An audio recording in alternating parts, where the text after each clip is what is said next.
Buenas tardes, yo soy la doctora Abril Elena Maciel Fierro, adscrita al Hospital de Especialidades del Centro Médico Nacional Siglo XXI. Y en esta ocasión vamos a hablar acerca del papel que juega la imagen en la cirugía bariátrica. Es importante ponernos en contexto acerca del gran problema de salud que implica el sobrepeso y la obesidad a nivel mundial, considerándose una pandemia actualmente que además se encuentra en crecimiento. Y dicho problema conlleva otros temas importantes de salud como factor de riesgo para enfermedades como diabetes, hipertensión, eventos cerebrovasculares, etc. De acuerdo a encuestas nacionales, en este caso la Encuesta Nacional de Salud y Nutrición, en su última evaluación que fue realizada en el 2018, en nuestro país, del total de adultos de 20 años y más, el 39.1% de ellos tienen sobrepeso y del 36.1% tienen obesidad, lo que nos da un total de 75.2% de adultos con problemas de sobrepeso y obesidad. Sin dejar de lado que este también es un problema que aqueja a la población infantil, encontrando que en nuestro país niños de 0 a 4 años cuentan con este riesgo de obesidad y de sobrepeso un 22.2%, incrementándose en los niños de 5 a 11 años de edad, de los cuales 35.6% tienen esta condición. Entonces estamos hablando de una gran fracción de nuestra población que desde edades tempranas tienen el problema de salud que implica la obesidad y el sobrepeso, y que a la larga esto nos va a traer otras complicaciones. Para la Organización Mundial de la Salud, nos da dos clasificaciones en el problema de sobrepeso y obesidad, basándose en el índice de masa corporal, que hasta la fecha es la herramienta que más utilizamos para clasificar este problema. Los pacientes o las personas que tengan un índice de masa corporal igual o mayor a 25 kilogramos por metro cuadrado, pero este siendo menor de 29.9 kilogramos por metro cuadrado, se consideran pacientes con sobrepeso. Hay algún ajuste que se realiza dependiendo de la estatura baja, que se puede ajustar a 23 y 25 kilogramos metro cuadrado, dependiendo. En cuanto a la obesidad, son todos estos pacientes que tienen un índice de masa corporal igual o mayor a 30 kilogramos por metro cuadrado, ajustándose a personas de baja estatura a un 25 kilos por metro cuadrado. Después de esto, vamos a tener subclasificaciones de la obesidad. En la obesidad tipo 1, el índice de masa corporal va de 30 a 34.9. En la obesidad tipo 2 es de 35 a 39.9. En la obesidad tipo 3, ya considerada obesidad mórbida, el índice de masa corporal es de 40 a 49.9. Y en el tipo de obesidad extrema, el tipo 4, el índice de masa corporal ya supera los 50 kilogramos por metro cuadrado. La cirugía bariátrica está indicada a partir de la obesidad tipo 2 en estas personas que tengan el índice de 35 a 39.9 y que además cuenten con enfermedades concomitantes que pongan en riesgo su calidad de vida e incluso la vida. Y también está indicada en todos los pacientes con obesidad mórbida y extrema. Obviamente, la cirugía bariátrica es una terapia agresiva que se deja en los casos en los que ya se ha hecho terapia pues con alimentación, se ha tratado de cambiar los hábitos del ejercicio y de otro tipo, incluso se han dado medicamentos, pero que aún así pues la pérdida de peso no ha sido exitosa. Es entonces cuando se recurre al médico cirujano bariatra para realizar este tipo de cirugías. El uso de esta cirugía se ha incrementado significativamente en años recientes y va de la mano con el incremento significativo de los casos de obesidad que se presentan en todo el mundo. Existen 3 técnicas diferentes para la reducción de peso en estas cirugías. La técnica restrictiva, como su nombre lo dice, conlleva una restricción de la alimentación, haciendo que el volumen gástrico sea más pequeño y por ende la saciedad se presente más tempranamente. La técnica malabsortiva es una técnica en la que se busca acortar el tracto intestinal y con esto disminuimos la absorción de nutrientes, que nos va a llevar a una pérdida significativa de peso.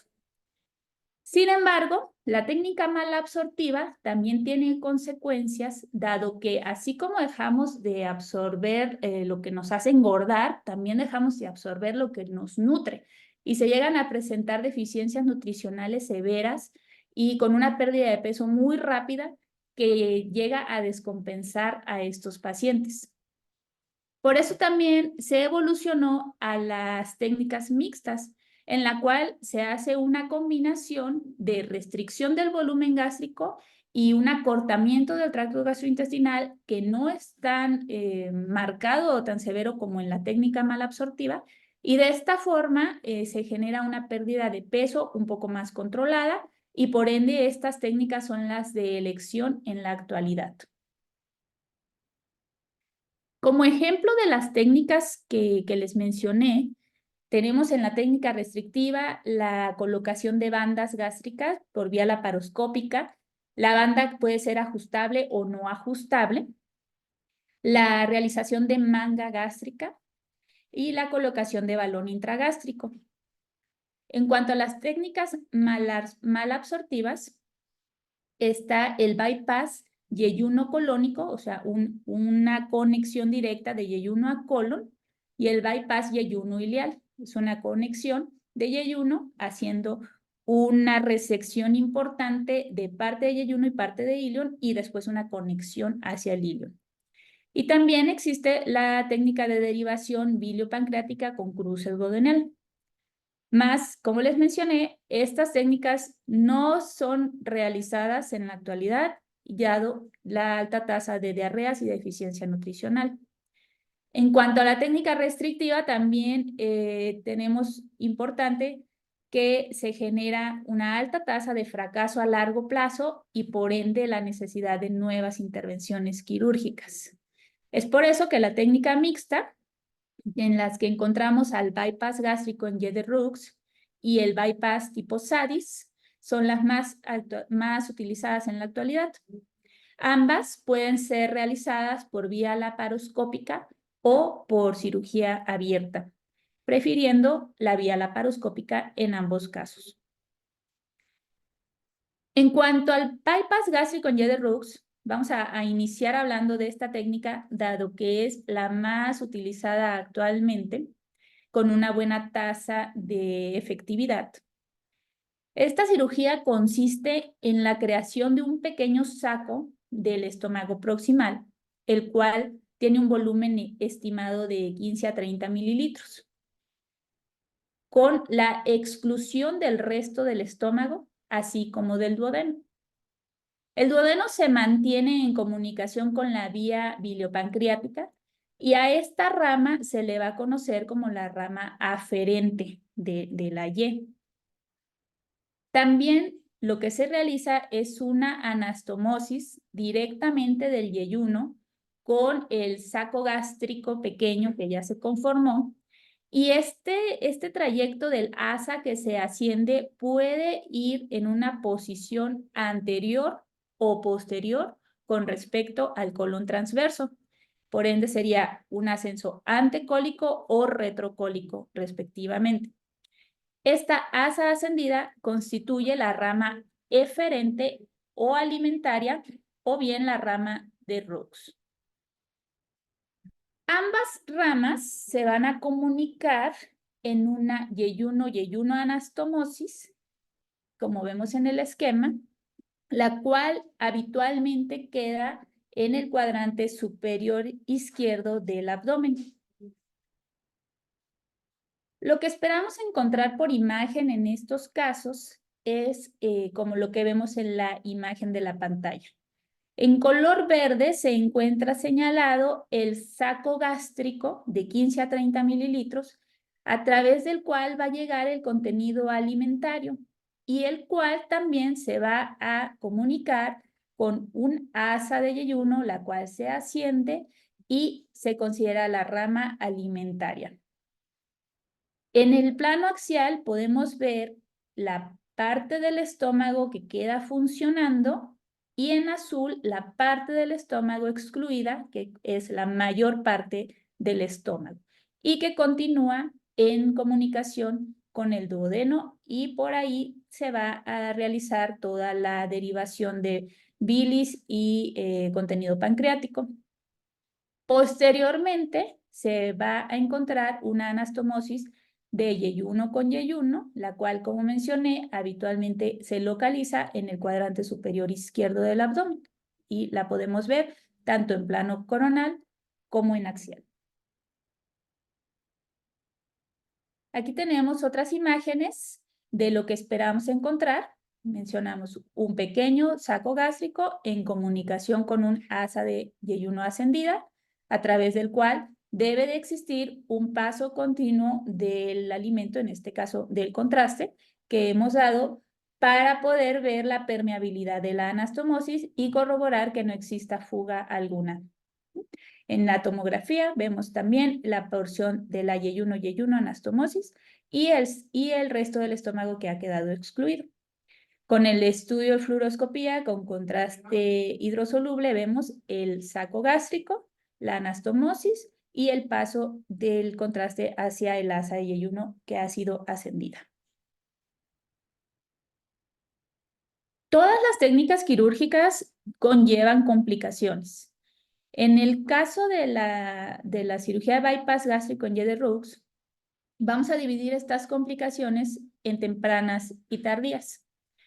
Dentro de las complicaciones tempranas más frecuentes se encuentra la dehiscencia o fuga de la anastomosis, la cual se llega a presentar hasta en un 3% de los casos, así como la conformación de hematomas intraabdominales, abscesos, estenosis u obstrucción de la anastomosis, y en casos más graves, la isquemia aguda de la rama eferente o rama de Roux.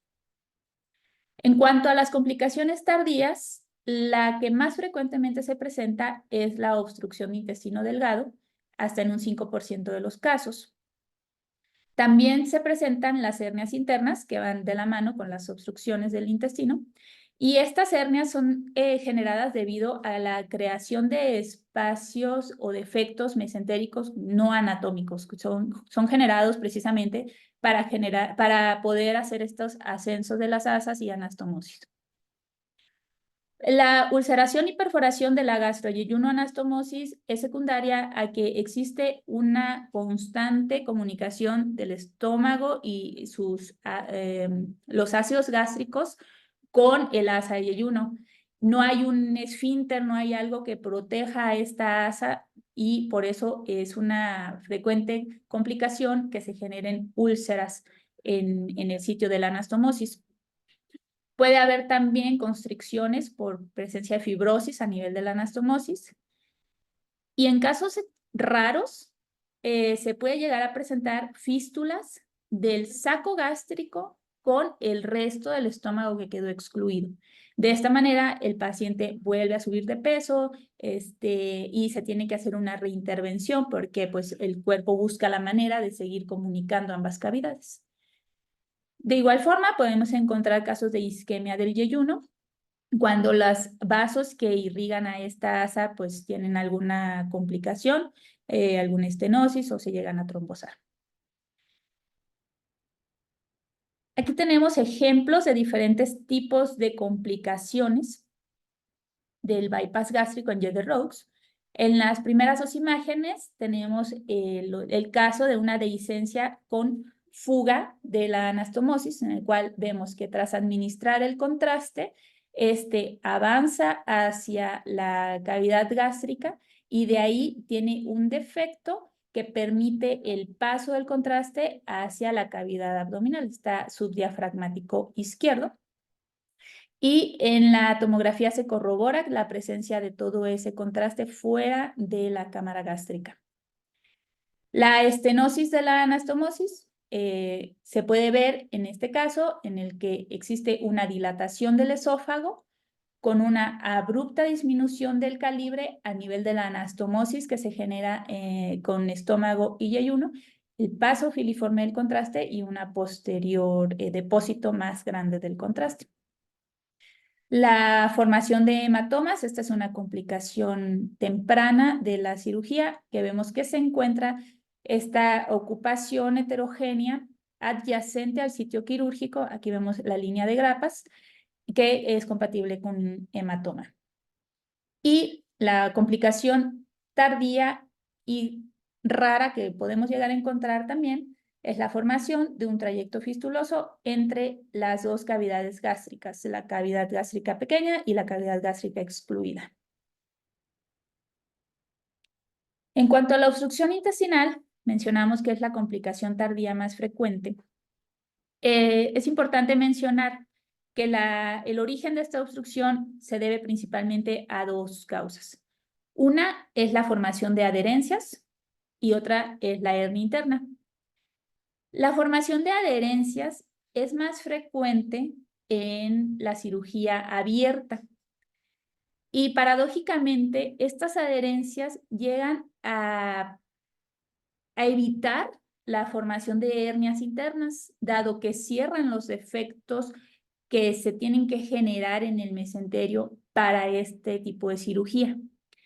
Mientras que la hernia interna es una complicación más frecuente en las cirugías que se generan por vía laparoscópica, dado que es complicado el cierre de los defectos a través de este método. Y estos efectos también se pueden llegar a ser más grandes cuando la pérdida de peso se genera de una manera muy rápida posterior a la cirugía. Entonces, ambas son causas de obstrucción, pero encontramos más adherencias en la cirugía abierta y más hernias internas en la cirugía laparoscópica. Otras causas puede ser también una hernia de pared, intususcepción intestinal y constricciones por fibrosis de la yeyuno anastomosis. Ahora, en las obstrucciones intestinales relacionadas con bypass gástrico en Eder-Roux, tenemos tres tipos diferentes. La obstrucción tipo A va a ser esta en la que se vea comprometida la rama eferente o rama de Roux, encontrándose dilatada y acompañada de una descompresión de la rama biliopancreática o rama aferente. En la oclusión de tipo B, la rama que está comprometida es la rama aferente, con una dilatación de esta misma rama biliopancreática y así como dilatación o distensión del estómago excluido.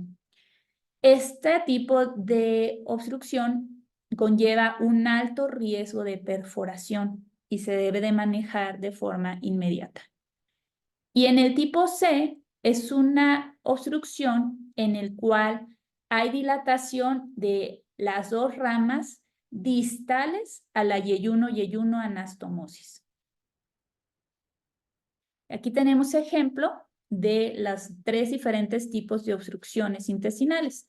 En el tipo A vemos que la rama alimentaria o rama de Roux se encuentra importantemente distendida y no hay paso del contraste después de esta rama hacia el resto del intestino delgado. En el tipo B llama la atención una importante distensión tanto de duodeno como del estómago que ha quedado excluido. Recordamos que tiene un alto riesgo de perforación y se debe manejar de forma inmediata. Y en el tipo C no hay compromiso exclusivo de una rama o de otra. Este tipo de obstrucción se genera de forma distal a la yeyuno anastomosis y en el caso de este paciente es secundaria a una hernia de pared estrangulada. Otro tema importante es la formación de hernias internas, las cuales son complejas. Su diagnóstico diferencial también es complejo y se generan por defectos en el mesenterio. Como mencionamos, el ascenso del asa de yeyuno puede ir de forma anterior al colon, un ascenso antecólico, o posterior al colon, el ascenso retrocólico. En este tipo de ascenso, en el retrocólico, se genera una hernia en específico que es secundaria a un defecto que intencionalmente se tiene que realizar en el mesocolon transverso. Este es el tipo de hernia transmesocólica, ¿ok? Solo presente en la cirugía de ascenso retrocólico. Otra hernia que se puede llegar a presentar en los dos tipos de cirugías y que es frecuente y difícil de diagnosticar es la hernia del espacio de Petersen, que se genera por una protrusión de las asas intestinales entre el mesocolon transverso y el asa de yeyuno que ha sido ascendida. Y por último, otra hernia que hay que considerar y que potencialmente se puede presentar en ambos tipos de cirugías es la hernia del espacio mesentérico a nivel de la yeyuno-yeyunostomía, como vemos en el esquema en ambos tipos de cirugía. En cuanto a la hernia de Petersen, se presenta generalmente en pacientes que ya tienen más de un año de operados. Lo que vamos a buscar en la tomografía principalmente, los signos más importantes son el signo del remolino o arremolinamiento de estructuras vasculares mesentéricas, como podemos ver en la primera imagen, que va asociado con un desplazamiento hacia la derecha del ligamento de Treitz. Coexiste con un aumento de la densidad, con estriación de los planos grasos del mesenterio, asociado con la presencia de crecimientos ganglionares inflamatorios, vemos en ambos casos. La morfología en hongo del mesenterio, con un poco de imaginación, podemos ver que hay un estrechamiento a nivel de la raíz del mesenterio y una posterior formación de un saco en el cual están contenidas las asas intestinales, y eso nos da una forma como de hongo. Y también vamos a encontrar la presencia de asas de intestino delgado que discurren por detrás de la arteria mesentérica superior y de la anastomosis distal, es decir, de la yeyuno-yeyunal, que esta se va a encontrar a disposición derecha, y las asas por lo general se van a conglomerar y dilatar hacia el cuadrante superior izquierdo. Actualmente también se realiza una técnica quirúrgica que es un bypass tipo SADIS. Es una variante de la Yedder-Rhodes. Y SADIS, por sus siglas en inglés, significa Single Anastomosis Duodenoileal Bypass with a Sleeve Gastrectomy. Consiste en un bypass de duodeno con asa de ilion y una gastrectomía vertical o una manga gástrica. La ventaja que tiene esta cirugía versus la Yedder-Rhodes es que ya no necesitamos de una ileoileostomía. Y esto también pues lleva que no tengamos que hacer una apertura del mesenterio. Otra ventaja es la preservación del píloro, ya que, como mencioné anteriormente, al no contar con un esfínter que esté conteniendo los líquidos gástricos, esto generaba mucha ulceración, pero al tener el esfínter del píloro, contenemos esos ácidos y evitamos tanto la presencia de reflujo hacia el estómago como la formación de úlceras. Entonces, como vemos en el esquema, se realiza una gastrectomía parcial, dejando un estómago más alargado que en el bypass por Jeder-Roux. Es una manga gástrica. Se preserva el píloro, se preserva también el duodeno y se hace una anastomosis del píloro con el asa de intestino, dejando un canal común de aproximadamente de 2,5 metros a 3 metros. Las complicaciones que podemos encontrar en este tipo de cirugía son básicamente iguales que en la bypass por Jeder-Roux. Aquí lo que vamos a ver es en un caso de éxito, vemos que se preserva el duodeno completo. El estómago tiene una morfología tubular, alargada. Aquí están las grapas y se hace una anastomosis de intestino delgado con estómago. Entonces, con el contraste vemos el estómago alargado, el material quirúrgico hacia su margen lateral, el paso del contraste que a través del píloro después continúa hacia intestino delgado y cómo este sigue su trayecto normal, ya sin una segunda anastomosis.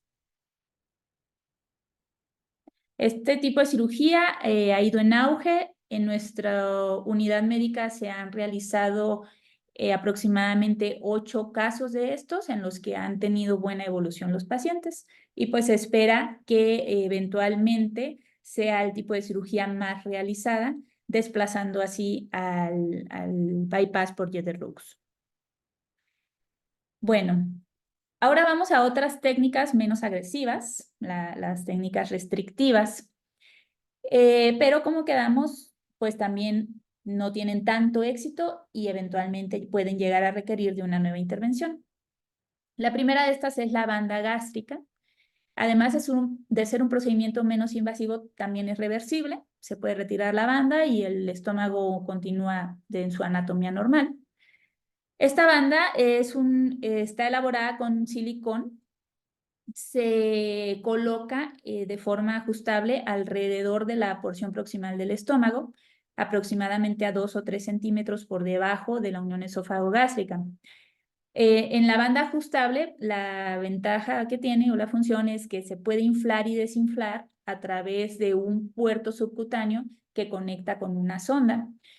Y esto pues va a ir modulando la cantidad de alimento que puede pasar a través del orificio que queda en la banda.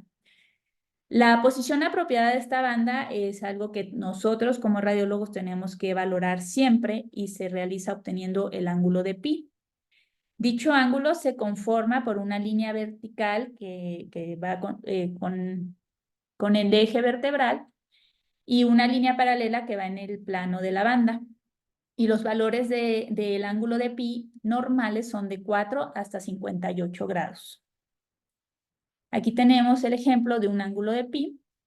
Tenemos la línea vertical siguiendo el eje vertebral y otra línea siguiendo el eje de la banda.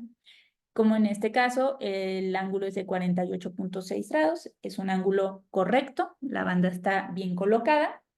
Vemos cómo se observa el paso del contraste a través del esófago, el cual se encuentra moderadamente dilatado.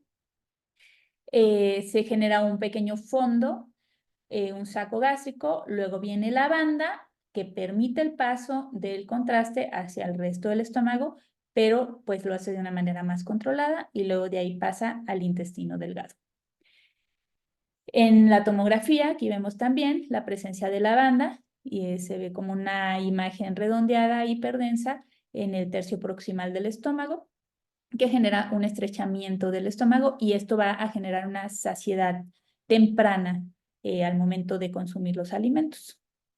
Lo normal es que la banda se encuentre aproximadamente 3 a 4 centímetros que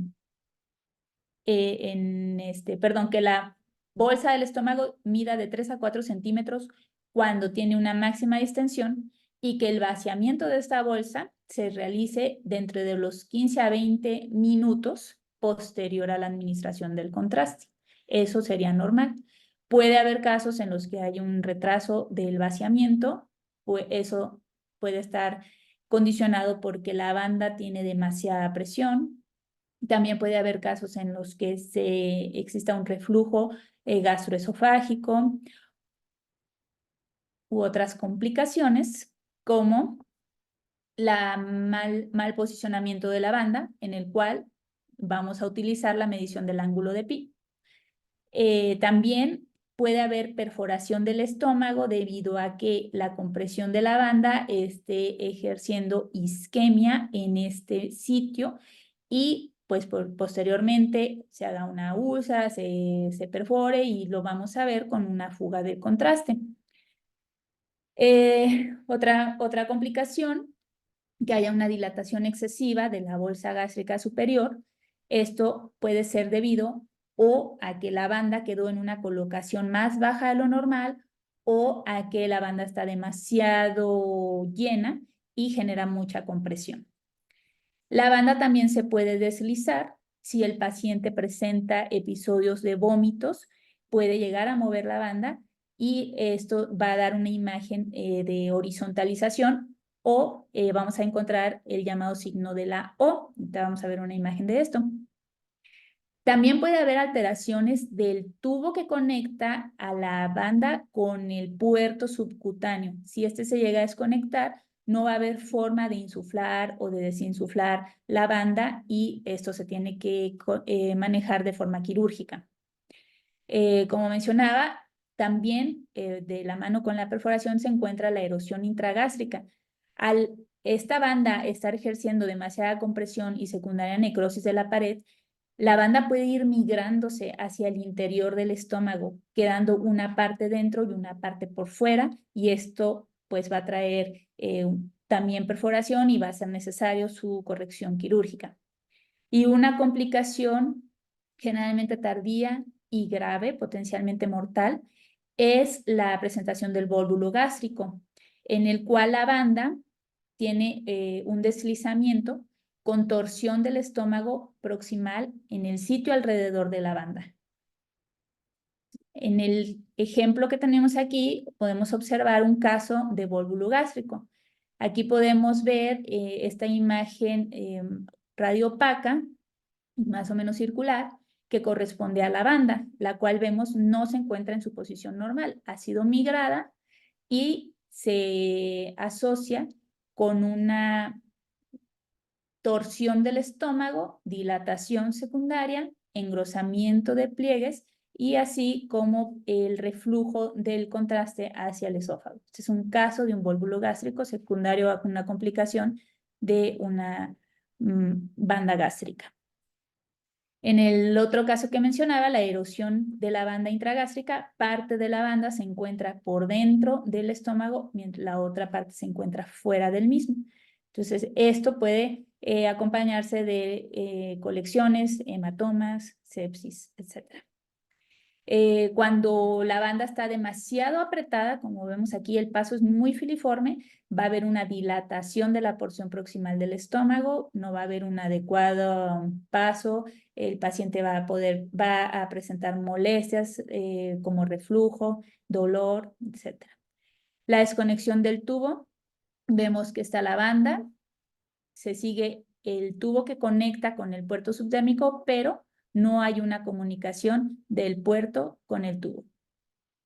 Y como mencionaba, cuando hay un deslizamiento de la banda se puede presentar el signo de la O de la dona, como lo vemos en este caso. La banda tiene una posición alterada y hace la forma de una O. Entonces ahí se deslizó y es necesario su recolocación. Otra técnica restrictiva es la manga gástrica. Es una técnica en la cual se va a generar una gastrectomía de la mayor parte del estómago, aproximadamente el 75% del estómago es removido, de forma que el estómago que queda tiene una forma tubular alargada y este se continúa su trayecto con píloro y duodeno. Lo que esperamos encontrar en las imágenes es esta forma tubular con una línea de grapas que sigue todo el trayecto de la curvatura mayor, no se hace desconexión de píloro, ni de unión esofagogástrica, ni se hace anastomosis con otra asa, solamente se reduce el volumen del estómago y podemos ver la imagen característica tanto en tomografía como en estudio de fluoroscopía con contraste. También puede haber complicaciones. De los más frecuentes se encuentra la dehiscencia de la sutura. Esta es una complicación temprana. La dilatación del saco gástrico, esto es una complicación tardía en la cual el estómago se va adaptando a esta nueva forma y va haciéndose cada vez más tolerante a mayor contenido alimentario y entonces, por ende, la pérdida de peso no va a ser exitosa. Puede haber también estenosis del estómago por creación de fibrosis y la presencia de reflujo gastroesofágico. Entonces, en este caso es una complicación temprana en el cual vemos, se hace, aquí encontramos un poquito de material quirúrgico y esta fuga del contraste acompañado de cambios inflamatorios de la grasa circundante.